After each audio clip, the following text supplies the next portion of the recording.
Hello, everyone, and welcome to the next episode of the Crawley Town Supporters Alliance Simply Reds podcast. My name is Reuben, and I'm joined by Louie. You all right, Louie? I'm very well, thank you, Reuben. How are you? Yes, not too bad, thank you. Just a shame about the football. Always ruins a week.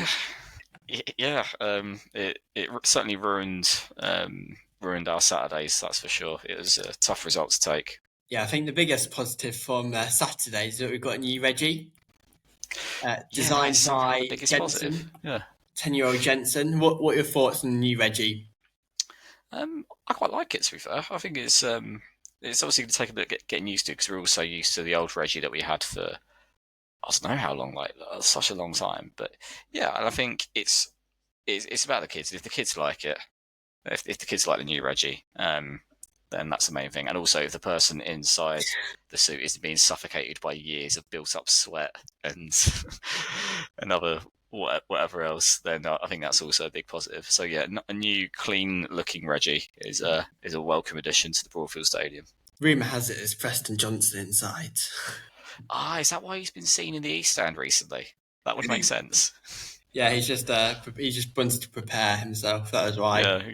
Yeah, but no, I quite like it. That makes sense. I think the club did a good thing to do a competition. I mean, we originally we originally did a competition on it, and then for numerous off the field stuff, which wasn't anything to do with us. We decided to pause it, and then the club just went and did their own thing, which is fair enough. But yeah, I definitely think letting a young fan design it, and yeah, I think that's always. I think that's quite a common thing. I know, like even Premier League clubs have done that in the past when they've had mascots redesigned. Some of the more iconic ones as well. I believe Gunnosaurus, the old Arsenal mascot, was designed by a junior gunner, as they were once called. So yeah. Anyway, enough about Premier League mascots. Yeah, I mean, I think designing always goes down quite well. It's like you see some clubs even like get people to design like a third kit or something, which again I think always goes down well. Unless they're dreadful. Yeah, it can go one or two ways, but yeah, good job, young Jensen, and hopefully the new Reggie will be around for a long time to come. Yeah. Now from a highlight to a low light, the actual football. Yeah. Wasn't the best game. We lost 2-1 to Barrow. Barrow scored in the 36th and 45th plus 6th minute of the first half. And we scored in the 65th minute. I mean, I wasn't able to make it, but I was receiving some texts, and as I was receiving, I was just receiving them on my watch because I was at work, so I didn't actually know the score. But when there was like worst game of football ever, we've been dreadful. This is appalling. I mean, I don't think going in at half time 2-0 probably reflects the text messages that I was receiving. But yeah, it didn't seem like the prettiest of games. Were some of those messages from me by any chance? Yes. Because I thought that might have been a. Yeah, I think I think we were lucky to only be 2-0 down at half time. They hit the post as well. They could have had we could have been 3 or 4 down. We hit the post in the first half. That is true. Yeah, you are right. The frustrating thing for me was we just couldn't get on the ball. When we did get past their initial press, we just lose the ball in midfield. And on the 3 or 4 occasions that we did get up the pitch, they looked pretty flimsy defensively, and we caused them problems. And like you say, we hit the post. It was a good effort from Pereira from the edge of the area, and he kind of at that point, and that was fairly early on in the half. I want to say that was like the first sort of 15 minutes or so. And we'd had a pretty shaky start. Like we'd conceded a stupid amount of corners, and we were under a lot of pressure. And you kind of thought, oh, do you know what? Okay, we've had a chance. We sort of fired a warning shot their way. We're going to get back into the game now, but we just didn't get going that first half. We had a couple of times we got in behind and had a couple of corners ourselves, which didn't come to anything. And yeah, ultimately Barrow were good value for their lead at half time because they caused us problems every time they got forward, and it was a lot of it felt like a lot of last-ditch defending or blocking of crosses or having to concede, possession in dangerous areas. And it was a really frustrating first half performance. And I always say I can accept going in, I can accept losing a game, I can accept I guess, normally I wouldn't be too worried going into half time a goal down, but the performance was so bad. It was possibly I would say it was as bad as Grimsby, as bad as the first half of Grimsby on the opening day of the season. It was a real, and we were just fortunate that we were playing against a team who aren't as good as Grimsby. We were fortunate that we weren't, 3 or 4 down at half time, and yeah, we could have perhaps got a goal ourselves, but that had we taken the lead when Pereira hit the post, that really wouldn't have reflected how that first half was going at that point. And yeah, very, very, it was a really frustrating first half performance that gave us far too much to do in the second half. And in that I know, first half, I mean, Harvey Davis kept us in it, made some good yeah, saves. yeah, he did. And it's worth noting it seems like he's dislocated his finger. He had to get some treatment on what looked like an injury to his right hand, I think it was, possibly dislocated finger. I saw someone say on Twitter. Obviously, take that with several pinches of salt. But yeah, and I thought he was the only one who came out of that first half with any real credit. I thought, and him and maybe Harry Forster as well, because I thought it was quite brave of him to carry on and see the match out as well, let alone get to half time. And he did make some good saves to keep us in it at 1-0 and then 2-0 down. But I've got to say, I think it was the first goal where he comes out and he doesn't get the ball, and the ball's taken round him and then squared for a tap in. And again, I don't want to be too critical of him because he was very brave to carry on with a nasty hand injury, and he did have a pretty decent first half overall. But it's not the first time he's got us into trouble like that. We're coming out and just not being quick enough or not being decisive enough. I think that's for the third time this season at least. Happened on the opening day against Grimsby, gave away a penalty, although it wasn't a penalty to be fair. Happened against Newport, conceded the opening goal, and that completely killed our momentum in the first half there. Happened again, and it's just frustrating. Because I think his performances have really improved over the last few weeks, and he's showing perhaps why he's so highly rated at Liverpool and why we were keen to get him in. But yeah, just an error of judgment, which can happen, particularly to a young goalkeeper. I don't want to be too harsh on him this week. It's tough for goalkeepers because if they make a mistake, it often leads to the opposition scoring. Yeah, whereas if a exactly. striker makes a mistake, it's just you don't then really reflect on it much. Although we might reflect on one miss later on. Yes, I was about to say. Yeah, there's I'm afraid there's a certain striker who won't be getting away with that this week. I'm afraid. But yeah, he's a very young keeper. I think he's only 21, so I don't, especially given the circumstances in that first half, I don't want to be too harsh on him. And certainly, he is not the reason why we were going in behind at half time. There were a multitude of reasons, and I would say 9 players on the pitch who simply weren't good enough in that first half. It's particularly on the ball. Off the ball, I thought Flint was okay defensively, but we just really it was frustrating that I think what part of what frustrated me is that Scott said before the game, everyone's trained brilliantly. I'm having a really hard time picking a team. He makes a few changes. He makes 3 changes, which you kind of expect. And then we just don't react. There's no reaction in that performance from what was a horrific performance and result in Notts County. There's nothing. There's just nothing to say that they've been given a rocket, or they've been given any sort of. It was just really disheartening. You come off the back of a heavy defeat, and you expect to see a reaction, especially at home, to a team that I think they're only a couple of places ahead of us in the table going into Saturday. And by the time we did get a reaction in the second half, it was just a little bit too much for us to do. Yeah, I mean, one thing, Scott was obviously pleased with our reaction in the second half, so much so he didn't make any substitutions. Yeah, and sorry, go on. And I mean, yeah, what are your thoughts? I mean, do you think it's a case of, even though you are performing better, that substitutions shouldn't be made, or does it get to the point, even in, say, the 85th minute, where you still haven't scored? Well, you score one, but you're still trying to get another goal back. Do you look to bring on another attacking player, for example? Yeah, I certainly would have. I do understand. I did understand his logic, and I can't necessarily say it was the wrong decision, because we could have brought on a sub who might have just failed to get into the game and done nothing. And especially if you bring in a sub on with 10 minutes to go, they don't get much of a chance to get up to speed and actually make an impact on the game. So I do understand.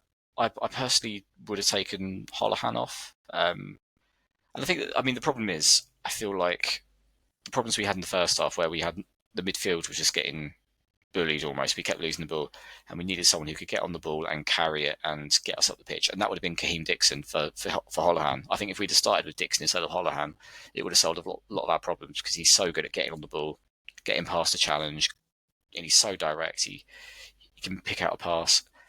But then in the second half, we didn't have that problem. So the obvious change to me that would have been getting Holohan off for Dixon suddenly wasn't necessarily as obvious anymore. Perhaps you could have taken off Loft. I don't think we needed Loft. He didn't offer much throughout the game, and certainly didn't cover himself in glory with a couple of, I think, 3 very good chances that he had in the second half. Would Shamanga, he would have been the kind of most obvious replacement for Loft. Would Shamanga have done any better with him? I think quite possibly. I know he hasn't scored in the league for us yet, and I know people aren't too impressed with him, but I fail to see how it would have been at least any worse. Because I remember thinking after the game and on the Sunday, and maybe even the Monday, I've kind of, the benefits of recording on a Wednesday, you kind of mellowed out, and you kind of have some time to be a bit more circumspect. And so this feels a little bit harsh, but I'm going to stick to what I was thinking coming away from the game. It was an absolutely disgraceful performance from Ryan Loft. It really was. Somebody said he's the worst striker since Lee Barnard's played for us. I think Lee Barnard at least scored a few goals. I'm sure Lee Barnard got on. I mean, I know Loft's only played a couple of games for us, but in the 2 league games that Loft has played for us, he's managed to get sent off, miss 3 gilt-edged chances in one half, and then have a scrap with the keeper following the last of those chances. He's not covering himself in glory. I'm failing to see what he really brings. Nothing he tried on Saturday came off, and I'd love him to prove us all wrong and go and get 10 goals this season for us and get us up the table. But what's worrying is that everything that Bristol Rovers, Port Vale, and Cambridge fans were telling us, you can't say he's been proving them wrong exactly. But he's not. Again, he's not the only one who was on the pitch. He wasn't the only one missing chances, but it was a pretty disgraceful performance from an experienced striker as well. And it sounds like quite strong words, perhaps quite harsh, but I couldn't believe that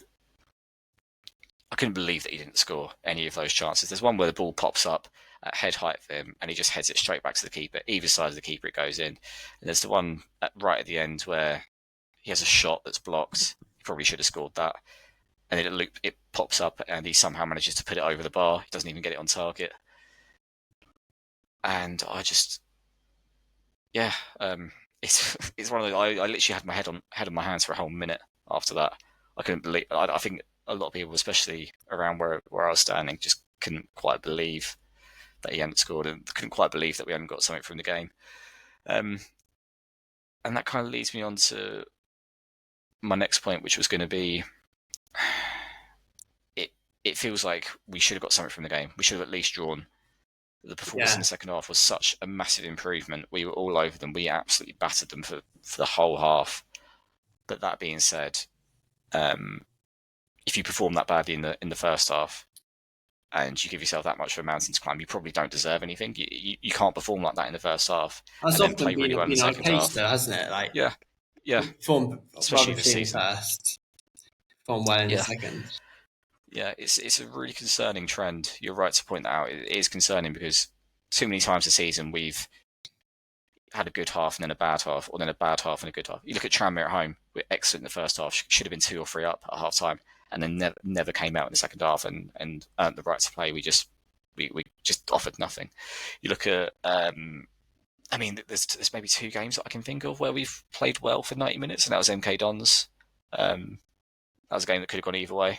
And then Cheltenham, obviously probably the worst team in the league. So I don't know how much that says, but we were obviously the better team for the whole 90 minutes there. So, yeah, you look at the Chesterfield game, excellent in the first half, and then had to hold on in the second half for a point. Harrogate, probably the better team in the first half, and then really held on in the second half. You can't keep putting in half a good performance, or you can do. There's going to be periods, especially at this level. There's going to be periods of games, 10, 15, 20 minutes where you're not on top. The opposition put you under pressure, and that's absolutely fine. You have to accept that. But I think if it's a consistent trend, and it's a large enough sample size. I think that was our 10th game of the season. Something like that, yeah. Yeah, it's a large enough sample 10th size league where game. where it's becoming a bit of a pattern that in probably half, if not more, of the games we either haven't turned up or we've only turned up for 45 minutes. And it's made even more frustrating by when we have played well and when we have put in good performances. The inconsistency is maddening. Well, why can't we play like that for 70, 80 minutes of a game? Because if we'd have played like that against Barrow for 70, 80 minutes, we win that 3-0, 3-1, and everyone goes home happy. But I don't know what it is. I don't necessarily blame Scott. I honestly would love to know whether it's a mentality thing, whether it's a fitness thing, whether it's tactical, because it doesn't seem to be tactical. There's no way Scott's telling him to go out there and just lose the ball in midfield every time we get it. I can't point to anything obvious that changed at half time for us to come out and play 200 times better than we did in the first half. But it's got to be fixed, and it's got to be fixed quickly, because I think 8 points from the first 10 games, bearing in mind the season got promoted, after 10 games we were second, if memory serves me correctly. It's something I always like to point out, because Scott's always quite fond of saying, we didn't start that season very well. We did. We started it really well. It was the October. It's after the first 10 games where we fell off and we didn't win in all of October. And, it was a bad run. We dropped off. But we were second after 10 games. And right now we've got 8 points after 10 games. We're 21st. We're in a relegation fight as it stands. And it couldn't turn around very quickly. And if we get 3 or 4 good results, we were back up into 15th, 14th. But we right now, I think 10 games, you can look at the table and kind of work out who's good and who isn't. It's a large enough sample size, so to speak, to kind of for any sort of like weird sort of variance in performances or results or any luck. Enough people throughout the whole spread of the table. The luck evens out. Any luck with results or fluky goals kind of evens out after the first 10 games. You start to really get a measure of teams. You start to see who's good, who isn't. And yeah, you're absolutely right. You've played a big enough variety of teams up and down the table that you can kind of work out where you're at. And right now, if you look at the teams we've played and where we've got results, we're not a very good team. We're in a relegation fight, and it's worrying, and we shouldn't be. I know we're little old Crawley Town, but we came down from League One as playing really well at the end of last season. And I had no illusions going into the season. I said before, when we did our preview of the season, I didn't think we were necessarily going to be near the top at all. But we should be nowhere near the bottom. We should be nowhere near the bottom. We should. The squad didn't get torn apart in the summer. A few key players left, but players like Flint stayed. We've got Charlie Barker, who should be more than good enough at this level. Ben Radcliffe, Dion Conroy should, in theory, be good enough at this level. Players like Adiemo, who's really come on the scene. I'm not going to go through the whole squad, but you look at the squad, there's nowhere. When you look at the manager, they should not be in 21st, averaging under a point a game, and it's got to turn around pretty quickly. Yeah. Lee Barnard scored 1 goal for us, by the way, in the league against Yeovil, January 2016. Not 2026. I'd say if he scored in January 2026, then we're in some very weird time. He's coming out of retirement at the age of 41. Some might say he'd still do a better job up front than our current options, but that wouldn't be me. So, at what point, Louie, does questions about changes being made, I'm particularly thinking about changes to maybe the manager? It's a horrible question, isn't it? Because we've all got a huge amount of affection for Scott. I love the bloke to bits. I love what he's done for us. And even now, I've had my doubts about him this season because I feel like we should be doing better, as I've just said. And it's I don't want him to be. I know I probably fired off a few angry messages in the heat at the moment, but in the cold light of day, I absolutely don't want him. I don't think he should be. I think he's probably quite lucky to be in a job in the sense that a lot of other teams, if they looked at the start that we've had, if other teams have had the start that we've had, the manager would be under real pressure. I think Scott's got a bit of credit in the bank, and I think Scott's earned the right to turn it around. But if we get to 5-6 games down the line and we're still floundering, then I think questions do have to be asked. And I'd never want to see him be sacked. I absolutely love the bloke. I love what he's done for Crawley, despite him leaving us for MK Dons this time last year. So I don't think it's a question. I think it's a question that we can kind of avoid for now. But he has got to turn it around. We can't, sentiment aside, it hasn't been good enough this season. And he absolutely deserves the opportunity to turn it around. And if you ask me, do I think he will turn it around? I want to say yes. I don't know if I'm fully convinced, but I want to say yes, and he absolutely deserves the opportunity. I also think the question has to be asked, because it's only half the equation. The question has to be asked, well, if Scott was to be, I don't even want to say the word sacked and Scott Lindsay in the same sentence, to be honest. But who would replace him? We've got a very specific squad set up to a very specific system and formation. Who comes in? I mean, I know there's plenty of managers out there, but who do we get in who we really think would who we'd really trust to steady the ship in that situation? So it's not something I particularly am keen to see happen at all. Not far from it, really. I think he's got to turn it around. I think he's got to be doing better, but he doesn't need. He knows that better than anyone. He's probably just as baffled and as frustrated as we are as to why we haven't, put in better performances and why we haven't picked up points that we should have this season. So yeah, I think he's earned the right to turn it around, and I think sacking a manager after 10 games is in a 46 game season is probably pretty premature anyway. I think regardless of who they are.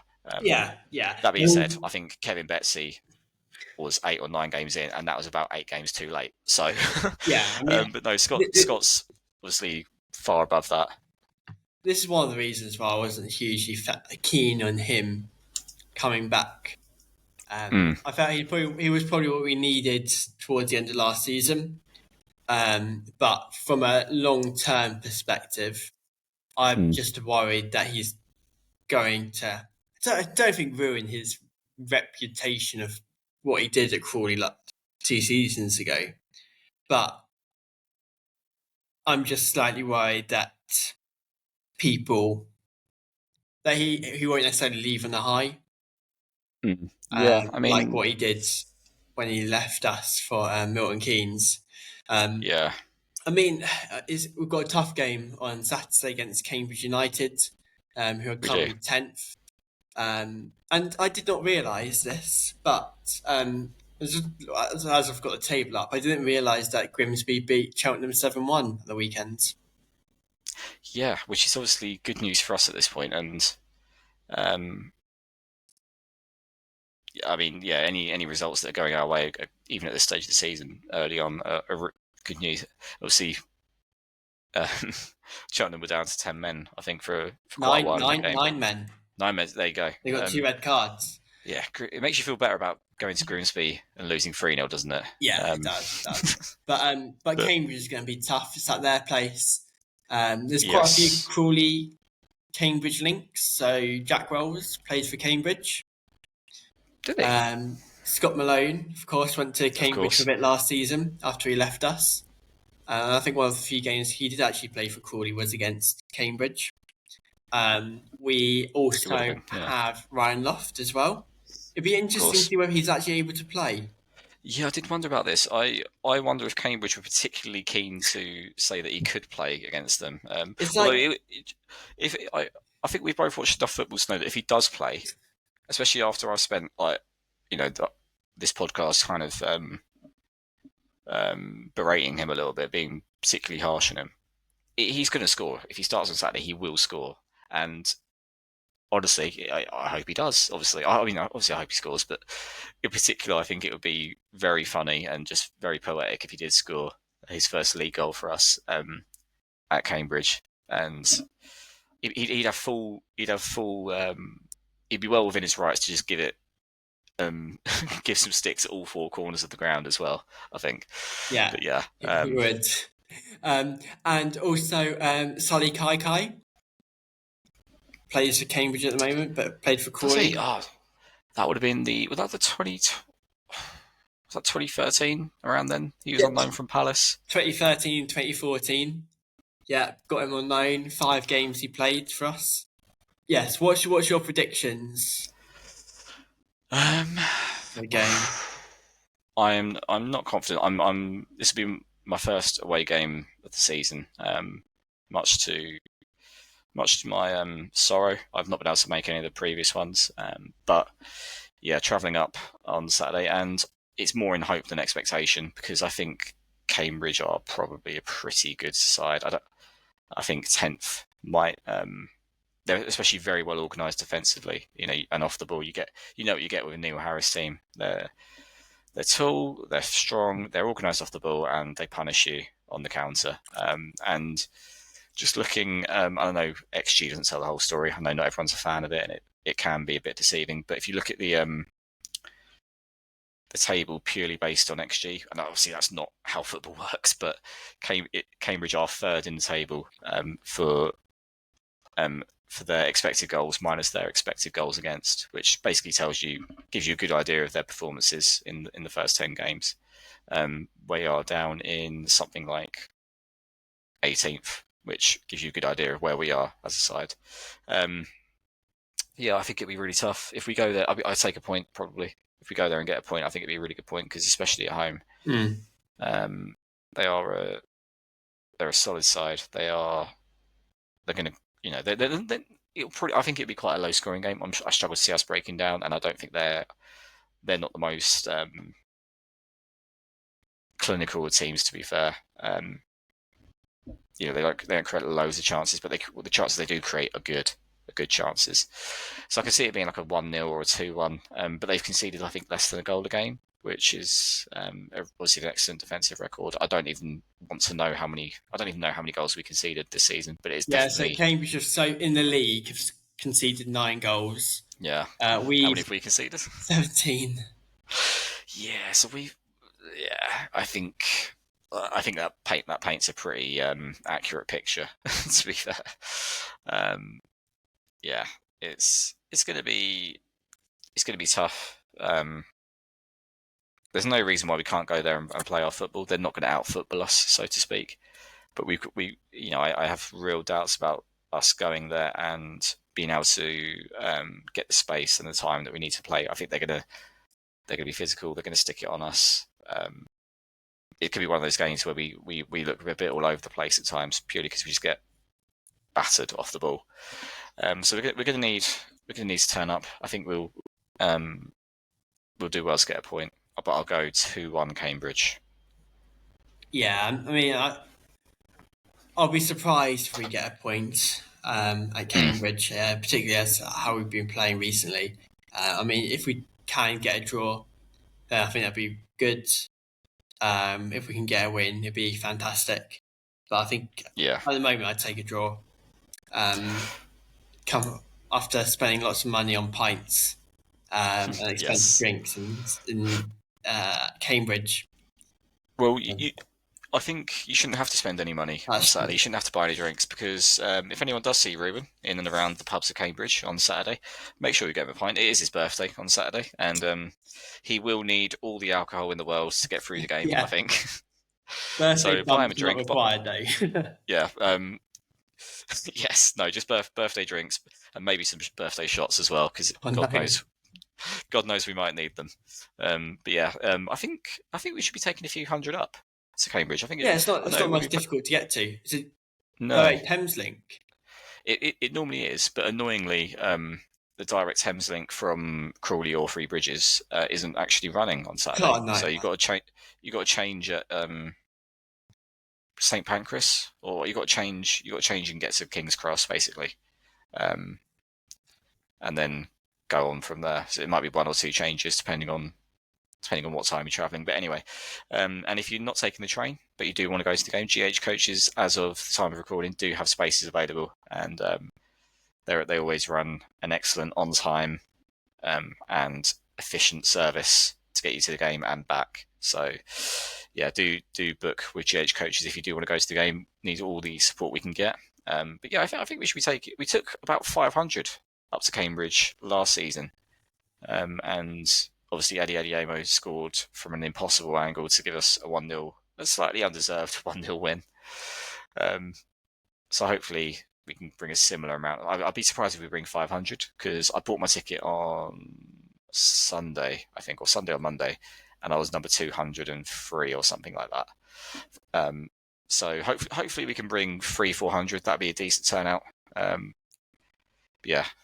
Make sure if you can that you get up and support the Reds, because we will need it, and Reuben will need you to buy him a drink. Yeah, 500 drinks, please. But before we move on to very briefly looking at the Leyton Orient game on Tuesday, just to announce the Reds rollover draw for the month of October. So in first place is Paul Vincent, and in joint second place is Jamie McWatters and Marilyn Hilton. So congratulations all, and you can all spend money buying me drinks on Saturday. Yeah, congratulations. Put it back into the CTSA by buying Reuben some drinks. So moving to our Leyton Orient game, in the EFL Trophy Southern Group F game. Well, we've already played one game against Aston Villa Academy, which we won 4-2. We're currently top of the table, even though both Peterborough and Villa have played an extra game than us. So a win against Orient will probably see us safely through to... It would do, I think. Well, yeah. It will, yeah. Sorry. It will see us safely through it must do, yeah, to the next round, which is good. That means the game against Peterborough we don't need to play as well. But I think it's going to be a difficult game against Leyton Orient, even though it is going to be a trophy game. I mean, they beat Peterborough 3-1 in the first game. And I mean, again, Peterborough, a side that normally takes this competition seriously, they've had a bit of a blip this season in their performances. But for Orient to come away 3-1 victors in that game, obviously shows they're taking it a bit seriously, Leyton Orient. And hopefully we can get positive results. And also, in that Leyton Orient game, Leyton Orient were down to 10 men for 75 minutes. Blimey. That is very impressive. Or 65 minutes, actually. Even so, yeah. I think, these games that you get against the League One side in the trophy, they're always the toughest ones, because the Premier League Academy sides, you expect to beat them just because you're a better team than them. You're physically better and everything. The sides, against a decent League One team as well in Orient. I know they struggled a bit this season, but they are playing relatively well. And they'll still have a relatively strong team, especially compared to the team that we're likely to put out. So they're often the ones that you kind of look at and you go, "Oh, don't really fancy that." It's not a game I think anyone's going to place a huge amount of importance on, and it feels like a game we could almost do without. I know ultimately there's a potential trip to Wembley if you go all the way in the tournament, but it does, it's a good opportunity to get some minutes in the legs of the likes of Barker and anyone coming back from injury. Perhaps Cashman would be back by then. It's a good way of managing fitness. Yeah, Radcliffe. Did I say Barker? I meant to say Radcliffe.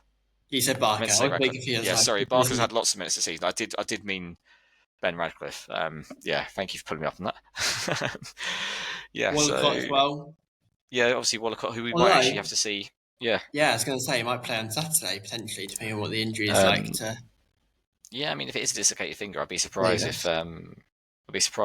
Davies is back for a few weeks at least. I don't know what. I'm not a physio or a doctor or anything, but I don't know. I'd be surprised. I feel like playing as a goalkeeper with a dislocated finger Probably not the wisest of It's a bit. choices. It's a bit of a yeah, inhibiting factor to doing your job well, I would say. Yeah. Hands tend to be very important for a goalkeeper, Hmm. so not ideal. And it's just, I hope it's not the start of us having some like horrendous luck with keepers again, like last season. I just don't know what it is, but I think that's just it's almost like last season again. Keeper getting injured and not quite knowing who our number one's going to be. But if Wallacott does come in, he should be good enough at this level. To be fair to him, he's got plenty of experience at this level. I think, is he a promotion winner with Swindon? I feel like he might have won. I'm going to do a quick bit of Googling. I feel like he could have won promotion with Swindon when Scott Lindsay was their assistant. I could be completely wrong, to be fair. But yeah, hopefully we can see some players we wouldn't normally see, the likes of Coty, the likes of Yes. Drummy as well. Jude Robertson. Yeah. Could be a first start for him. Yeah, and even players that make the bench as well. It'd be good to see some of them play. Yeah, absolutely. Have I given you enough time to find your facts? I decided it wasn't interesting enough to warrant the effort. It would fight. But he played for Swindon in the 2021 to 2022. So if they did get promoted around that time, which I don't actually think they did, I thought it might have been a bit earlier that he played for them. So I think I'm probably wrong in saying that. I think they might have made the playoffs, possibly. I have a feeling it's not worth me going down a Wikipedia rabbit hole. But yeah, because see some, perhaps, like you say, some of the younger players play, get some, some minutes for some returning players. One notable absence from Saturday's team was Kyle Scott, who wasn't even on the bench. There was no word that he was injured following the Notts County game, so I don't know. Presumably he was, because he's played pretty much every game where he's been fit. Reece Brown also not in the squad. So yeah, it's a couple of players who Scott's relied on a lot this season. Reece Brown was on the bench. He was on the bench. I just checked. Yeah, he's on the bench. But yeah, a couple of players who, certainly Kyle Scott, who has been one of the first names on the team sheet, rightly or wrongly, not even in the squad. So presumably you have to assume he was injured, otherwise he probably would have been on the bench. So yeah, it'd be interesting to see how we line up at Cambridge. I would expect a few changes, perhaps another 2 or 3 changes. I'd love to see Kaheem Dixon play. I think he's got so much. His end products is a little bit frustrating. His shooting's a bit wayward, especially. Yeah. But he's got so much ability on the ball, and I think having someone who can just pick up the ball in midfield and just run at defenders and take people on. We had that in Clyde Lolos back in the 23-24 season. And it was just a game changer. Someone who can just carry the ball, and